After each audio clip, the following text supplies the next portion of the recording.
ಈಗ ಇದಕ್ಕೇನ್ ಮಾಡೋದು? ಅದಕ್ಕೆ ಯಾಕೆ ಯೋಚನೆ ಮಾಡ್ತೀಯಾ? 250 ರೂಪಾಯಿ ಇದೆಯಲ್ಲ, ತಗೊಂಬ, ತಂದು ಬಿಡ್ತೀನಿ. ಹೋಗು, ತಗೊಂಬ. ನೀನ್ಯಾಕೆ ಬಸ್ಗೆ ಹೊಡಿತಾ ಇದೀಯಾ? ಆ ಟೇಬಲ್ ಮೇಲೆ ಒಂದು ಕವರ್ ಇಟ್ಟಿದ್ದೀನಿ, ತಗೊಂಡ್ ಬನ್ನಿ.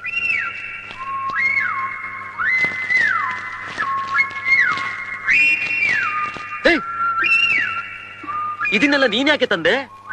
ಮದ್ವೆ ಗಂಡಿಗೆ ಅಪ್ಪನ್ ಮನೇಲಾಗ್ಲಿ ಅತ್ತೆ ಮನೇಲಾಗ್ಲಿ ಒಂದ್ ಜೊತೆ ಬಟ್ಟೆನೂ ಕೊಟ್ಟಿಲ್ವಲ್ಲ, ಅದಕ್ಕೆ.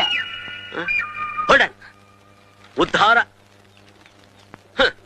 ನನಗ್ ಗೊತ್ತಿಲ್ದೆ ನೀನು, ನಿನಗ್ ಗೊತ್ತಿಲ್ದೆ ನಾನು, ಹೀಗೆ ನಾವ್ ಇಬ್ರು ಖರ್ಚು ಮಾಡ್ತಾ ಇದ್ರೆ ಜೀವನ ನಡ್ಸೋದು ಹೇಗೆ? ಇವಾಗ ಇದಕ್ಕೇನ್ ಮಾಡೋದು? ರೀ, ಹೊಟ್ಟೆಗಿಲ್ಲ ಅಂದ್ರೆ ಯಾರು ಕೇಳಲ್ಲ, ಬಟ್ಟೆ ಇಲ್ಲ ಅಂದ್ರೆ ಊರಿಗೆಲ್ಲ ಗೊತ್ತಾಗುತ್ತೆ. ಹೌದೇನ್ರಿ? ನನಗ್ ಗೊತ್ತೇ ಇರ್ಲಿಲ್ರಿ, ಈಗ ಗೊತ್ತಾಯ್ತು ರೀ.